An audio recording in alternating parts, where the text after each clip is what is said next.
بسم اللہ الرحمن الرحیم۔ غزوات کو تسلسل کے ساتھ حقیقت کے مطابق بیان کرنا ہی سب سے بہتر ہے تاکہ ایک مکمل تاریخ سامنے آئے۔ میں آج سے انشاءاللہ غزوات کو ترتیب وار بیان کرنا شروع کرتی ہوں جیسے اصل میں وہ ہوئے تھے۔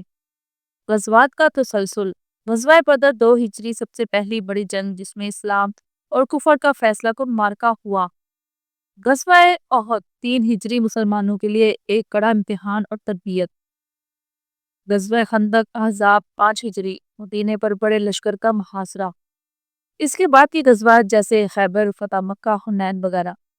لیکن ان سب سے پہلے کچھ چھوٹی مہمات اور سرے بھی تھے جو بدر سے پہلے ہوئی تھے اور اصل میں غزوات کی تمہید تھے۔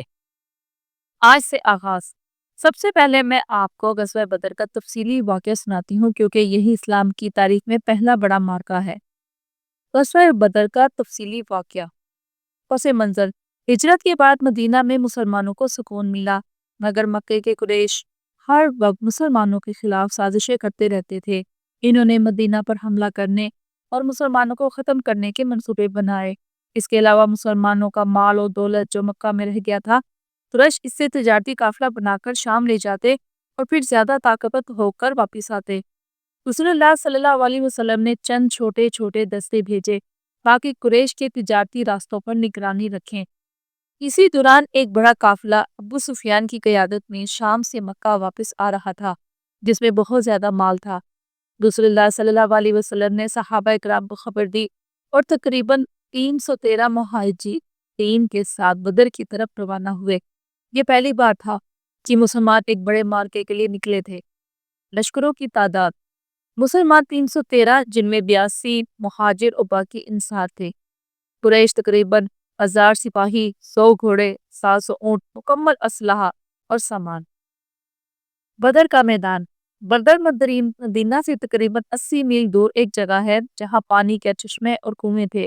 رسول اللہ صلی اللہ علیہ وسلم نے حکمت عملی اختیار کی اور مسلمانوں کو پانی کے قریب لے گئے تاکہ دشمن پیاسا ہو جائے۔ دعا اور یقین: رسول اللہ صلی اللہ علیہ وسلم نے رات بھر اللہ کے حضور دعا کی، اے اللہ، اگر آج یہ جماعت ہلاک ہو گئی تو زمین پر تیرا نام لینے والا کوئی نہ رہے گا۔ آپ صلی اللہ علیہ وسلم کی دعا اور گریہ زاری دیکھ کر حضرت ابو بکر صدیق رضی اللہ عنہ رونے لگے اور عرض کیا، یا رسول اللہ صلی اللہ علیہ وسلم، اللہ آپ کو کبھی ضائع نہیں کرے گا۔ جنگ کا آغاز: جنگ بدر کی ابتدا مبارزہ سے ہوئی۔ قریش کے سردار عتبہ، شیبہ اور ولید نکلے۔ ان کے مقابلے میں انصار گئے مگر قریش نے کہا، ہم اپنے برابر کے لوگ چاہتے ہیں۔ جب رسول اللہ صلی اللہ علیہ وسلم نے حضرت حمزہ، حضرت عبیدہ اور حضرت علی کو بھیجا۔ حضرت حمزہ نے شیبہ کو قتل کیا، حضرت علی نے ولید کو مار ڈالا، حضرت عبیدہ زخمی ہوئے مگر عتبہ مارا گیا۔ اس کے بعد جنگ عام شروع ہوئی۔ فرشتوں کی مدد: اللہ تعالیٰ نے فرشتے اتارے جو مسلمانوں کے ساتھ لڑے۔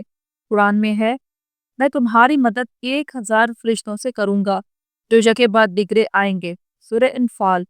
صحابہ کہتے ہیں کہ ہم دیکھتے تھے ایک سفید کپڑوں والا سوار گھوڑے پر دشمن کو کاٹتا جا رہا تھا۔ ابو جہل کی ہلاکت: ابو جہل جو اسلام کا سب سے بڑا دشمن تھا اس جنگ میں مارا گیا۔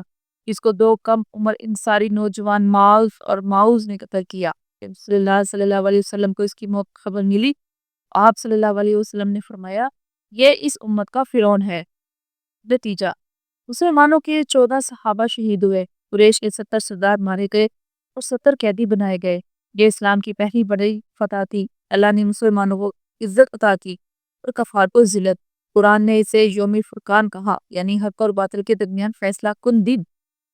اس کے بعد اگلے غزوات یعنی غزوہ احد کی باری آتی ہے جو بدر کے 1 سال بعد پیش آیا، جس کا ذکر ہم کل کریں گے۔